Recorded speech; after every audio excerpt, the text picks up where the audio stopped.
Hey everyone, I'm Justin, And I'm Courtney. and we're so glad you guys are tuned in to Made for Mondays today. Where we believe that you own your Mondays and Mondays don't own you, so we're glad you're tuned in today.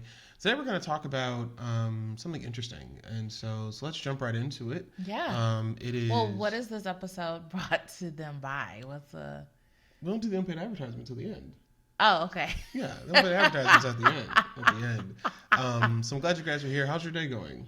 Good. It's good. It's Monday. Yeah, Is it Monday? it's Monday. It's Monday. Okay. We're made for Mondays, right? We're made for and Mondays. so we watched an interesting movie the other night. It And was a like movie on work Hulu. horror. Yeah, it was called The Mill Professional and horror. Shameless. I guess that's what the show is brought to you by. It's brought to you by The Mill. The Mill is this movie on Hulu, and it was starring Little Rel. And the worst part to me of that whole movie was that he did the entire thing as some lost and found Jordan ones.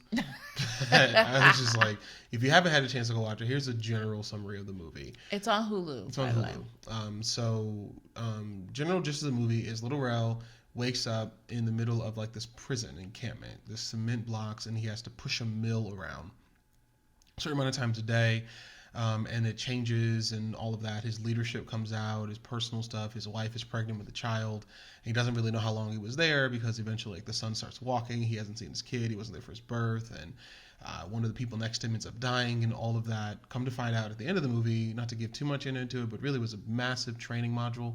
That's what all we'll say once you go watch the movie. Support Little Rel Productions. I saw that. So Oh, he's making, he yeah, like he the produced production. it. Yeah. Yeah. I think the premise that is not a spoiler, that all of this was like brought on by his like sponsors. Like Yeah.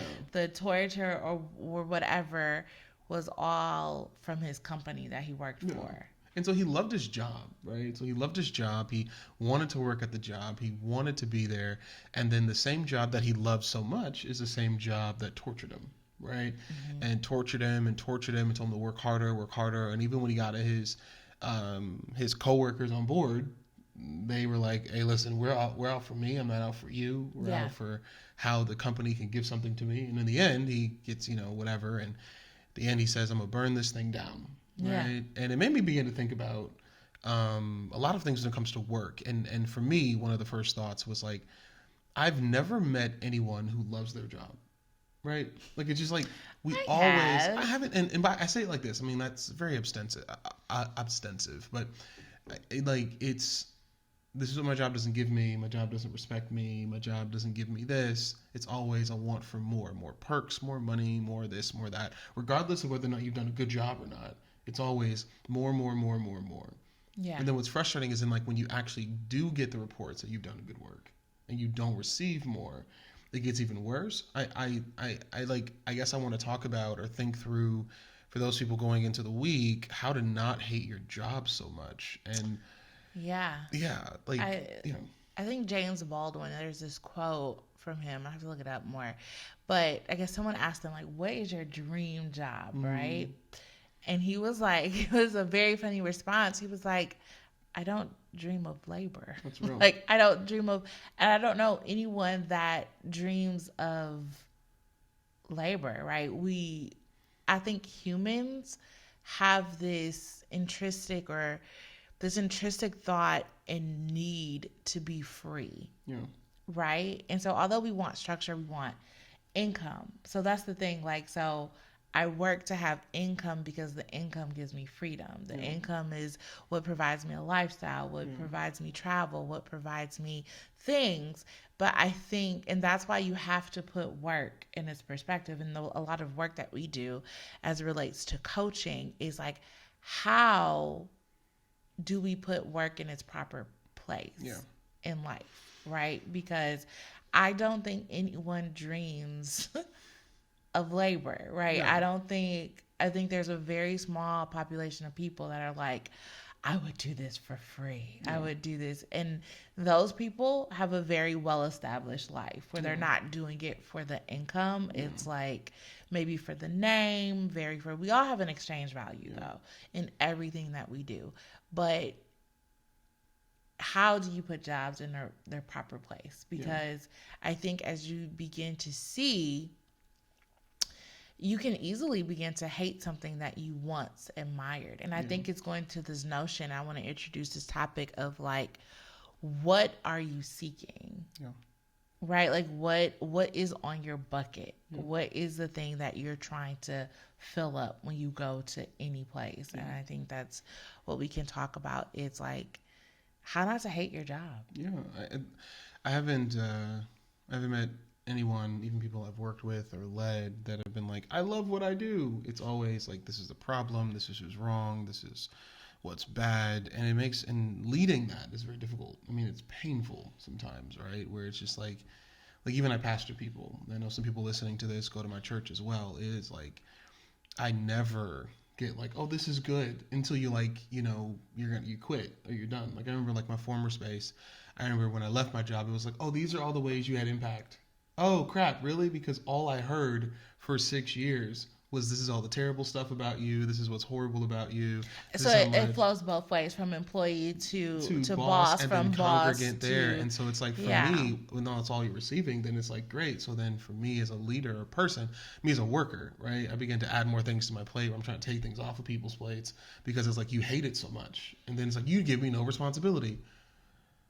Okay, so then here's responsibility. I'm working too much. Okay, so I'm taking it away. Like, it's just always that, right? And so that's because I used to have empathy, and I think I've lost a lot of it. I hate saying that out loud, but it at the same time, then I think about like, so the same way in terms of engaging with the work that we have. So take away the church stuff. I think about when I worked and still work for like universities, right? And like you said, the exchange value, and it's like, I love the teaching of students. I love engaging with them. I enjoy it because it's in essence an escape from like the place where like everybody hates it every day, all the time, right? And it's very painful that it's all you get is like, this is how terrible you're doing, but then give me a raise. Like, oh my God, you know what I mean? And I guess the same, we hate our jobs, and I'm talking to those of you who are across the screen who, you're getting ready to go to work, and you know, like, oh, I can't stand this coworker, I can't stand this meeting, I can't stand this person, I can't stand this. I don't think work was ever created for us to give that level of emotion to it, where we hate it or we love it. It's a job, right?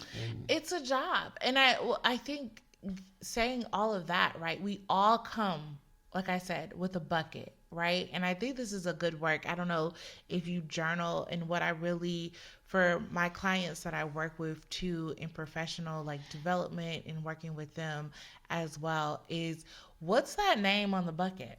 Yeah. Right. So you apply for the job, right? And it's like, I've never had a full-time job before. So I just want to see if I can get a full-time job. So our bucket, we write full-time. Yeah. And so you get the bite, you get the interview. Yeah. And you're like praying, God, I hope I get this job, or, you know, you're telling everyone about it and well wishes, and you get the job full time. Yeah. Really didn't care what it was. It's just like, I just want to be a full time work. I don't want to be hourly anymore. I want to be salaried with benefits, right? And that has filled you up right there. Yep. So you can't even begin to fill the work because your bucket is already filled. That's so real. There's no more. There's no more to be put in there, because it's like, oh, I just want to be a firm that I can get full-time work, right? And so then even as you grow beyond that, it's like, oh, I really want to be in the sector. Oh, I really wanted to see and to gravitate. Oh, working remotely was really important. Oh, salary was really important to me. And so I'm only applying for X amount of jobs that have this salary. And once you hit the bucket and actually get into it, or get that promotion, or get that, we all have that thing, because we're human, to be like, this is really what I want. And once I get what I want, we're liable to do anything. So now it's, this was cool, but I just want something more. I've just outgrown it. Instead of saying like, how do I deepen my capacity? How do I pour out? Because you're filled up, right? So taking that full-time analogy. So now I have a full-time job, right? That's what I wanted. I wrote it on my bucket. I'm filled up. Now I'm working in my full-time job. And I did whatever I had to say. I said whatever I had to say. I did whatever I had to do to get it. And here I am in my full-time job. You now have to pour out so that you have capacity and room to be able to fill up, right? Because you're nourished. Anytime, like, think about it, you're going to a buffet and you're full. You don't go back. You're just like, I'm good.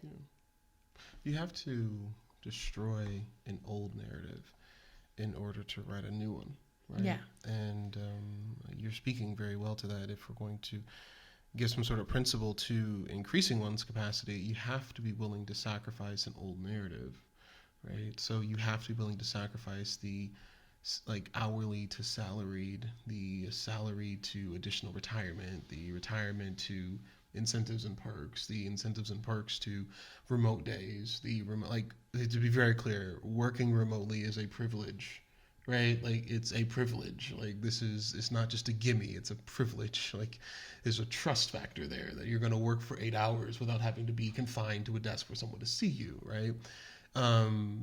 But if you don't destroy the narrative of hourly, you can't work remotely, because now you're still treating this in like an hourly job. Or if you don't destroy the narrative of that, so I think you have to destroy old narratives. And that's something even we had to do in our own lives, right? So I used to work. I remember I couldn't treat my first full-time job like I did when I worked as a student in college, right? And I remember when I first transitioned from working at Vanderbilt to working at Olive Branch, and I would treat it like I was working at Vanderbilt. Oh, I'll come in when I finish, I'll leave when I do. And then the only thing I had was like what I read about how you work, until I recognized that this is what an off day really looks like. You turn things off, you turn things on, you have company things, you have company rules, you have a company culture you're assimilating to for the sake of your job. And moving from the pliability of like, I have class, I'm gonna do whatever I want, to this is your job. But I had to destroy, I'm not a student any longer, I'm now an employee. And the same thing went from then I was an employee to a leader. I had to destroy the narrative like being a coworker to now I lead you, right? And so there's a huge difference, even for those of you across who are leaders. You are not friends with your subordinates. You lead them. But if you don't destroy the narrative, like you're saying, of I'm not a coworker, I'm your leader. Yeah. And I think the same thing has to go for those individuals who do transition into work. You have a leader. You're not. You know what I mean? And so I think like what you're getting to is a very powerful thing, and it's killing an old narrative to make room. And not just killing an old narrative, I believe also giving yourself the space to grow, right? What are you reading? Like, what is the last book that you read? What are the 2 podcasts that you listened to outside of this one? What's the last book? And where are you looking to travel? Right. Because I think that incentive, because the expansion of your territory allows you to expand your mind. When you begin to recognize that the world does not revolve around your city, it changes everything. You know, you told me the story of Will Smith and how everybody was asking what he thought about his life, and you said he puts a video out, and it's simply him and the whole world zooming out. Like, there's a whole world out there. And I found this TikTok that came up when I was uploading a video for Cam and I on our Brown Dad Brown Boy Adventures TikTok. And it was called Flights to Every City. It's the name of the TikTok. And it's the lamest thing because it's something I would like. And literally all it is a flight tracker. And it's just literally, it shows you the flight from one city to another. And here's what messed me up. This messed me up yesterday. There was a flight from Los Angeles to Dubai. And I never thought about this in my whole life. They don't fly like east to west. They flew from south to north and back south again. They literally went over the North Pole. And it was so weird because I've never seen a flight do that. Oh. Because it was quicker than going all the way around the world to go above the... And I'm like, but my whole life, it's always been like you're supposed to go east to west or north to south, but like on this side of the earth where the equator is and not the North Pole. And it hit me, I'm like, there's a whole world out there that we haven't seen. Not just the other side of the world, from Asia, Europe, and India, but literally Canada.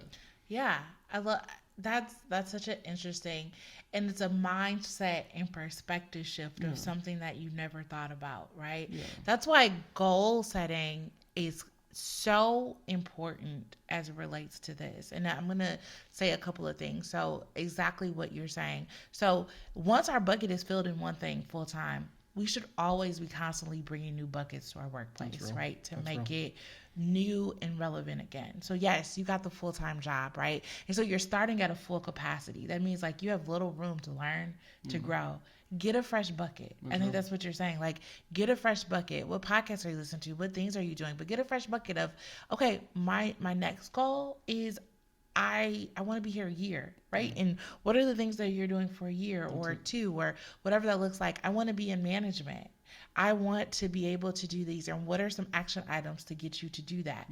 Get new buckets. We all just come with this one bucket, and once it's full, then it's like, well, this has nothing. I've outgrown this. I have, of course, every day. If you're not growing, you're dead. That's it.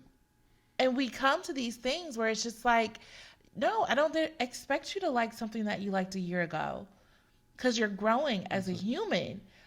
But get a better capacity for it, right? And doing that. And once you have these buckets, then it'll be able to tell you, like, okay, this is my capacity and this is what I have. Or like, oh, I'm not ready for management at all. How do I deepen like my space and where I'm doing? Also, another thing that I like, bringing back the movie with the mill, they had some like very good basic concepts as it relates to work. So work, whether that's physical labor, torture, just everyday work life, remote, working at home as a stay-at-home mom, whatever this is, I think these principles still kind of apply. I love how they said a couple of things, like every work, no matter how you have an employee, it requires motivation, right? It requires reward, and it requires the notion that you can't work by yourself. Right. And I love those principles, that they all remain the same. No matter what you're working at, you have to have some type of motivation. And I think a lot of us have lost our motivation. Like, we have nothing that we're working towards. Right? We have no, and then we don't schedule in the reward. Right? Like, our salary is not a reward. And I think we have to stop looking, salary is no longer a reward, right? Like, oh, I'm getting it. The way that life is lifing and inflation is inflating, salary is no longer a reward, it's a requirement. But what reward as managers, what reward are we putting in that with employees? And employees, what personal reward do I have for myself?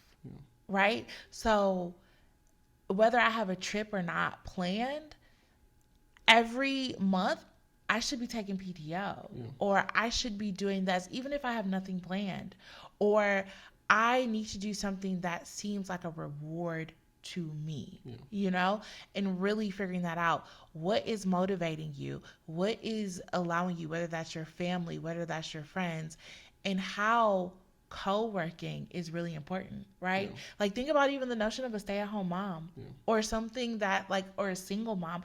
We can't do life alone. We cannot do life. I don't care how strong you are, how independent you are, no matter what, you cannot do work and life alone. And so if you're working on an island, you're going to be burnt out, and that's going to lead to hatred of your job because you feel that you are alone. And stating those needs, I feel alone, or I feel like there's no reward in this job, that I'm just working and working with no reward, or like I don't have motivation. I really encourage, whether you're a manager or whether you're an employee, to have those honest, authentic conversations before they reach to the point, because that's where a lot of the conflict happens, because it reached to the point where there's little reward, there's little motivation, and there's little co-working ability. And that's how like conflict happens, burnout happens, and unfortunately people end or get terminated from jobs because they don't have those healthy conversations to know what works for you, because we're all different. That's so real.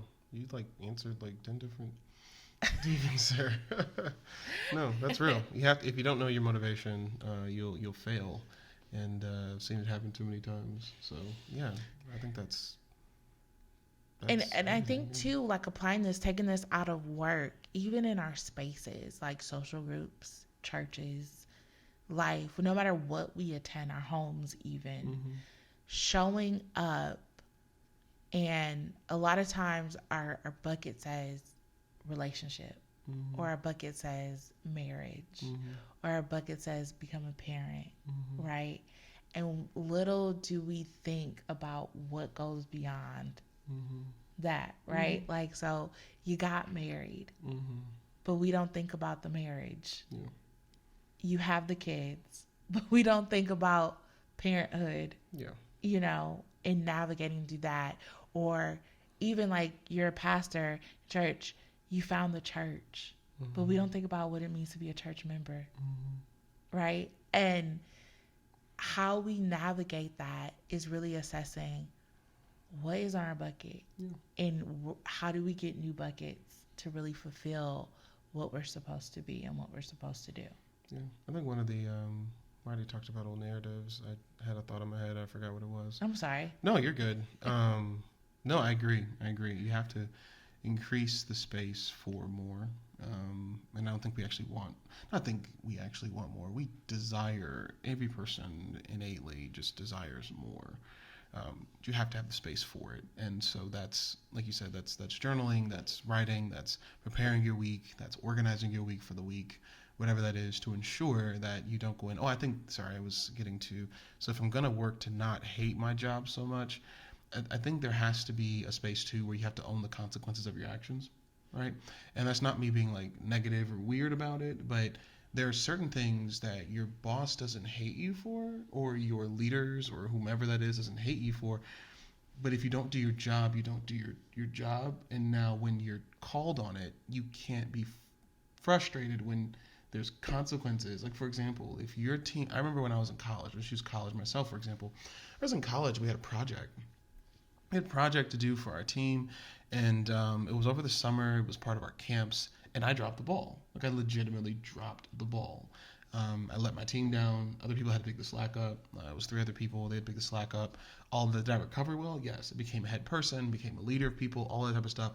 But early in my time, I dropped the ball. Like, effectively dropped the ball. There were consequences to that. Hey, Justin, you can't travel. I'll never forget. It was so insulting.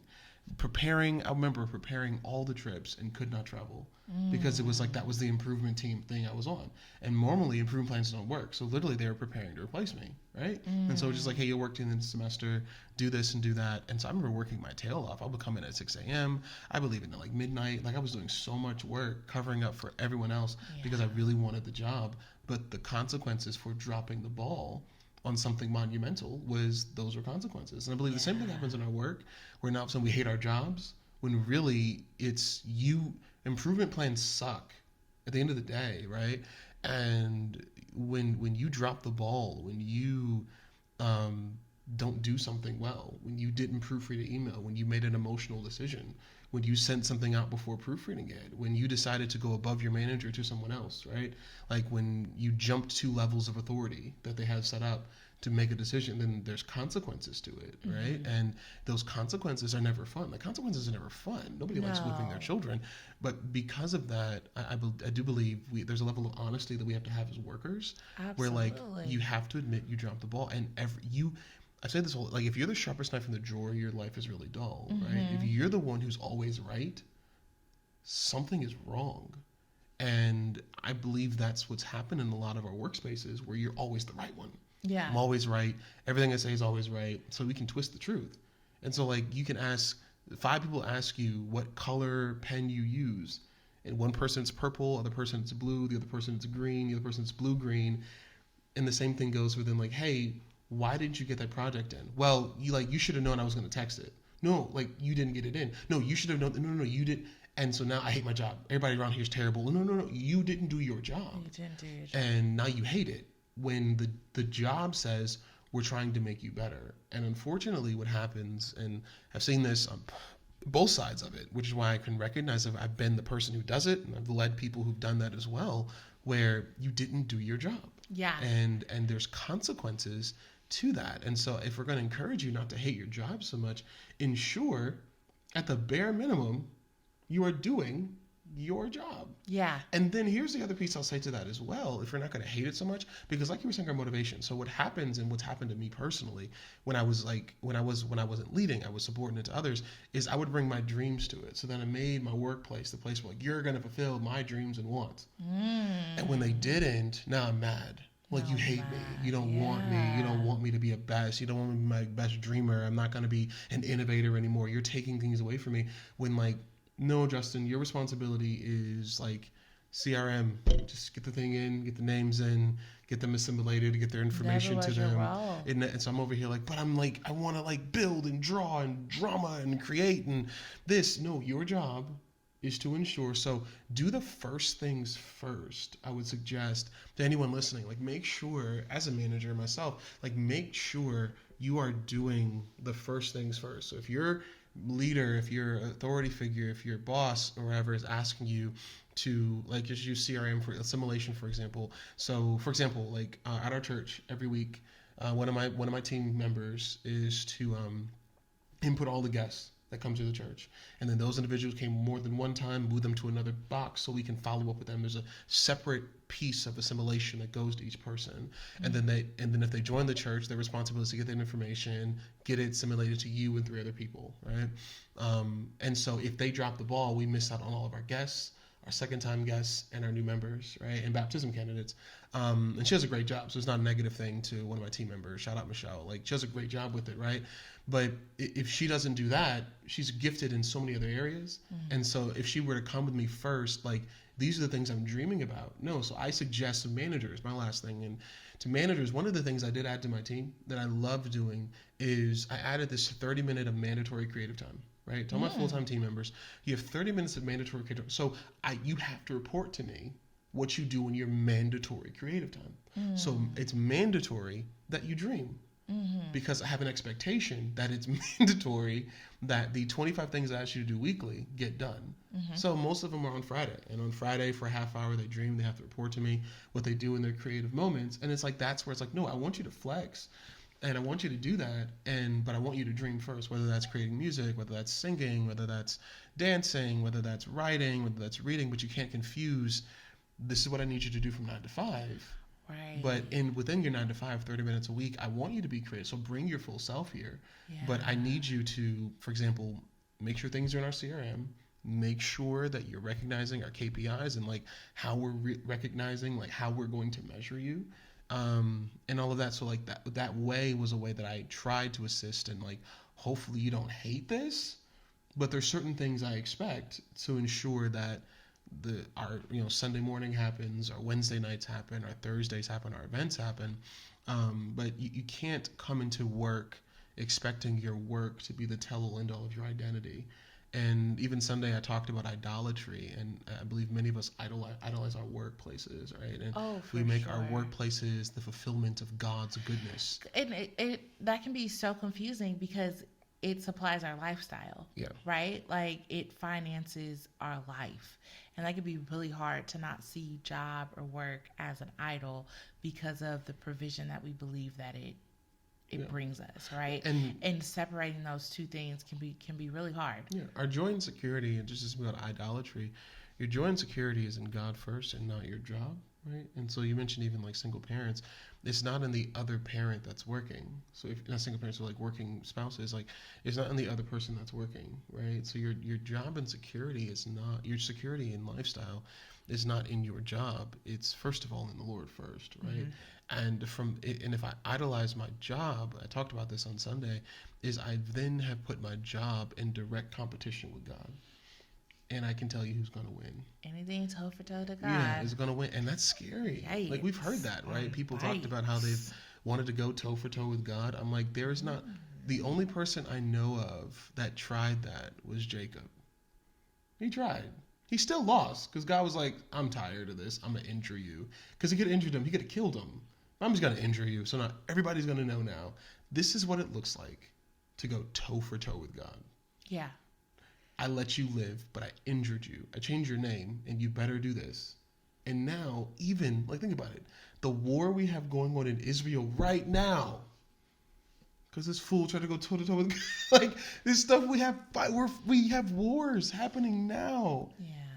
Because someone tried to go toe-to-toe with God. And that's what's so painful. Yeah, I want to kind of go back to some things that you said, too, and you brought up when you were saying this. It really highlighted this concept that I'm even trying to teach our 6-year-old son. And I'm teaching him about impact, intention versus impact, right? Intention versus impact, right? like for instance, he's 6 years old. He's always curious, right? So I remember walking into his bathroom and there's toothpaste everywhere, everywhere, all over his bathroom. And so I said, Camden, did you do this? Did you put toothpaste everywhere? And his response to anything is, it was an accident. It was an accident. And I'm like, squeezing toothpaste in excess, like, that wasn't an act. Like, I mean, it was like, everywhere. It was everywhere. And so I'm like, I don't think it was an accident. I think your intention was to be curious, but the impact is now you don't have any toothpaste, right?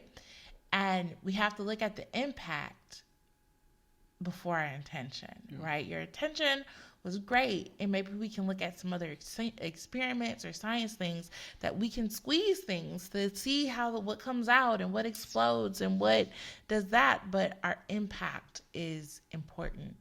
I think that this is a concept that I'm so happy is getting its highlight. It's getting into a lot of parenting books. It's in a lot of things that I think adults and employees and managers in our workspaces, working with anyone alike, even in marriages and relationships, intention versus impact, right? Some of the things that we do, whether that's saying what's on our heart or I'm just being real. Our intention could be, I just want attention from my boss.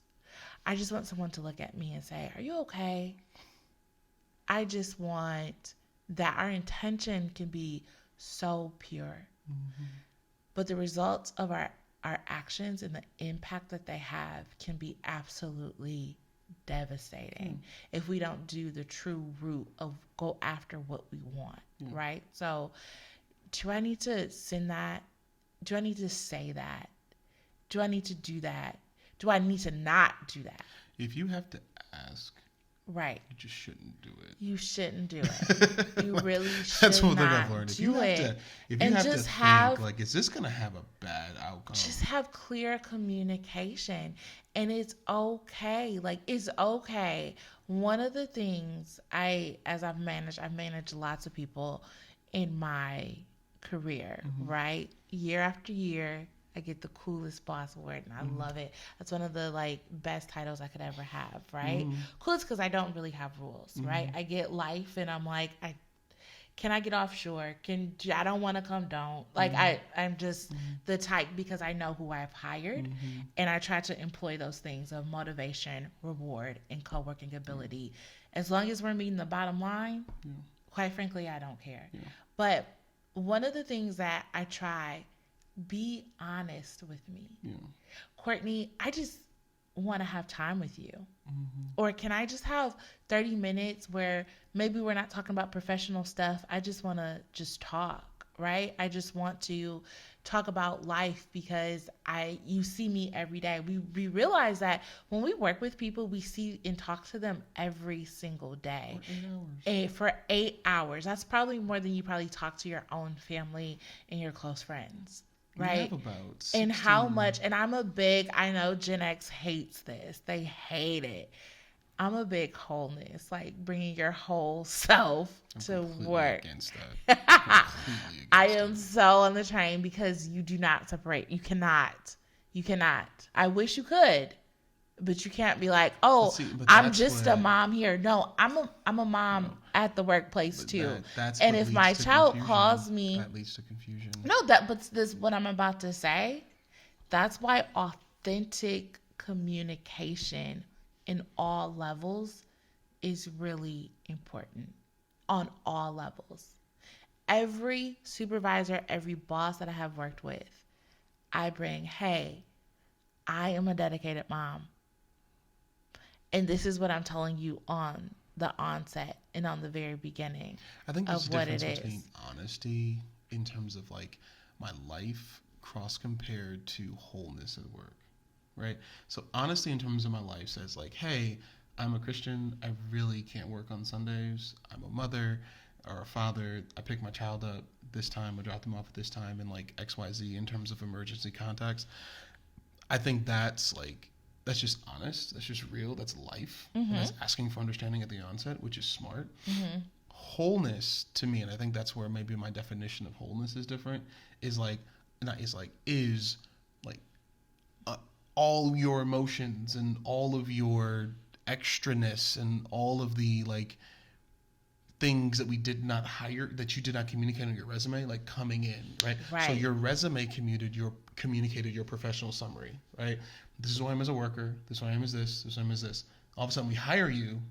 All of a sudden, like you on the interview, suit and tie on, or dress on, blouse on, because you communicated to us, oh, I come in dressed, this professional to me is this. Mm-hmm. Professional to me is X. Mm-hmm. Professional to me is Y. So yeah, I have a child, I have a family, I have this, I have that. Like even when I interviewed for the church, right? I was very clear. Like I wear suits like once a blue moon.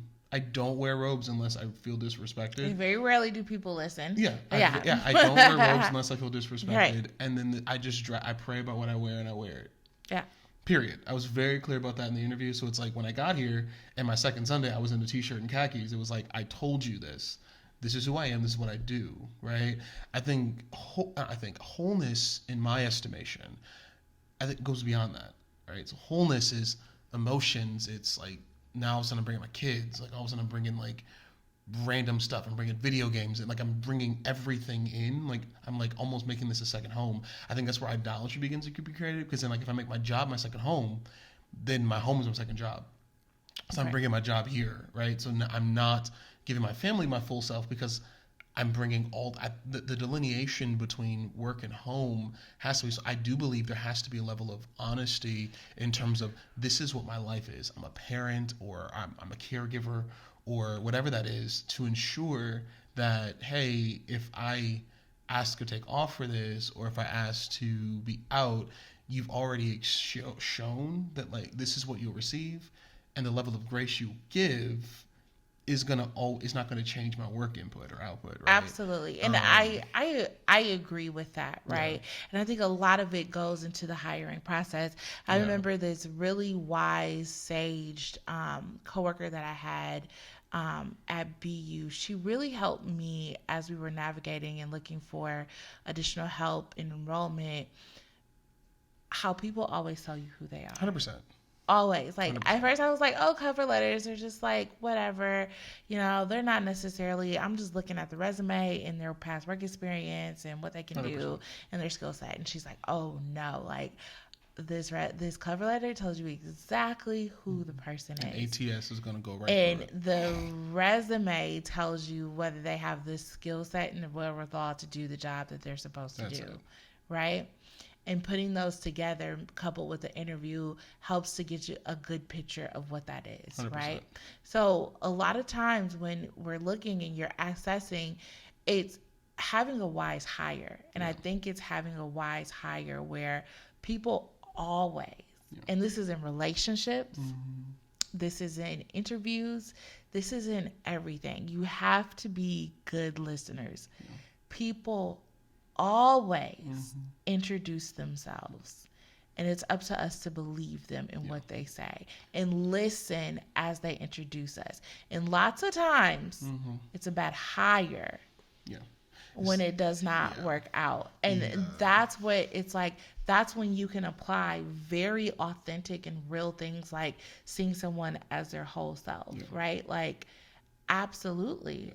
The worst hires I've ever had is when we rushed it or didn't listen, because then it's when you're in the difficult moments of like, do I have to make this decision, where you begin to reflect upon like, they told me this.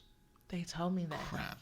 They told me this. And it's never like, very rarely do you release someone because of like just their work, right? It's because the dumb stuff they do with work. Right? Or not just dumb. Dumb is the wrong word. The things that happens with work, or the extra that comes to work, and then you reflect upon it like, they showed me this, right? It's unfortunate. It's unfortunate. And even friends and colleagues I've talked to about their situations as well, right? Whether it's religious stuff or secular stuff, it's the same thing. This principle applies beyond, the religious world or the secular world. It just applies, period. You heard me say this a million times on this podcast. You hire slow, but you fire fast. You have to hire slow and fire fast. Yeah. If you think about firing someone, you're too late, right? It's just the same thing like you said in hiring. If you get into a hiring process and they tell you that a whole bunch of fit two, let me tell you what the job's going to be. Mm-hmm. Everything they do is going to be a bunch of fit two. If they tell you that they're a doer, the jobs, and you need dreamers, make sure you hire the dreamer. Don't hire the doer, because the doer is going to get things done. But if you're hiring a dreamer, you need something to dream and ideate and engage. And make sure the role is a dreaming role. 100%. And make sure that, because a lot of times in which we have that, like the buckets are weird or we aren't matching in capacity, is because the doer is in a dreamer role. 100%. The dreamer is in the doer role. 100%. And 100%. That always gets, and then knowing yourself as a person. That's it. Am I your dreamer? Am I a doer? Do I have 50% of the both? And being honest and authentic, right? Yeah. It's just not about, I got to get a job. We got to get out of that, especially Black people. We have to get out of that. Like, I just need a job. I just need a job. No, you need something that aligns with what you can do. That's it. Every single day, so that working, it doesn't feel like a job. Yeah. It doesn't feel like, oh, this is what we're doing. So I think that's good. I hope we've helped. I hope so too. It's actually interesting. I'm working on this. So we're working on our book together, BFFR, and then I had this idea for a book actually to talk through different workplace personalities. And working through that. I love that. Yeah, so I was thinking about different workplace personalities. I started working through it in light of like scripture and how each one of us has a unique personality and how every Moses needs a Joshua, but not like the follow through Joshua. Like when you die, Moses, I'm going to come behind you. But every Moses needs someone who's going to be honest with the people. But then there's weaknesses of Joshua, right? So Moses is up on the mountain and Joshua's like, don't do it, but like, don't do, you know what I mean? But then this Joshua got his own weaknesses, or like the Joshua. I was starting to ideate around different workplace personalities, and because every single one of us has one, but you have to have a balance. Like you need a Jethro, Moses, and Joshua in the same work environment, right? They all have different skill sets. Moses is the dreamer, Jethro is the supporter, and Joshua is the doer. You need all three. And if you have a team of Moseses, you're just going to have a bunch of dreamers and nothing's going to get done. You have a bunch of Joshuas, they're going to get done, but you're not going to have any dreams. You have a bunch of Jethros, there's going to be a bunch of exhorters. And I think there's a way to see and survey. So that's what I'm working on. So anyway, what's your unpaid advertisement? My unpaid advertisement is for the game of Uno. Oh my gosh. Our 6-year-old son, we played 6 games over the weekend, and he's beat me maybe in 5 out of the 6. I love it. And I mean, I'm not even going easy on him. Like, I'm not like, sometimes I'm like, I'm not gonna put this draw 2 down. I'm gonna let him have it. No, I was like working. I'm like giving this guy my best strategy, and he beat me. He's beat me. I love it. Uno, bringing families together. For me, the NBA starts on Thursday. Ooh. And so I am checked out of the NFL season. So unpaid wow. Yeah, I understand football. I mean, basketball. So I am on this train.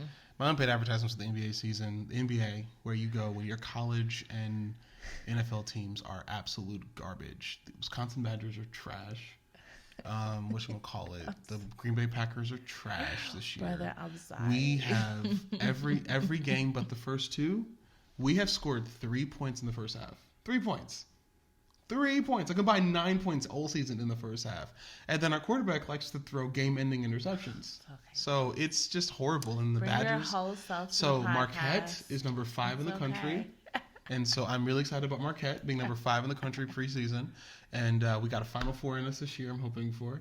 And the Bucks have multiple All-Stars. So I'm going to watch the Packers just because. I'm really sad about Drew, though. What Scripture talks about, you got to suffer a little while. So I'm going to watch the Packers every week just to suffer, because it's watching a funeral.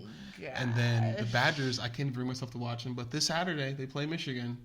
So they're going to get their butts completely wiped on Michigan. And it's just going to be terrible. Really? And so football, I'm giving it a couple years. Badgers will be back in a couple years when Cincinnati coach, either if he stays, Finkel stays or leaves. And the Packers, I don't even know what to do anymore. Like, this is just, A-Rod was good, but there's a thing, and I'm done. A-Rod would call his own plays in the huddle. I understand, because Jordan Love needs to do something. And I'm supportive of the black man.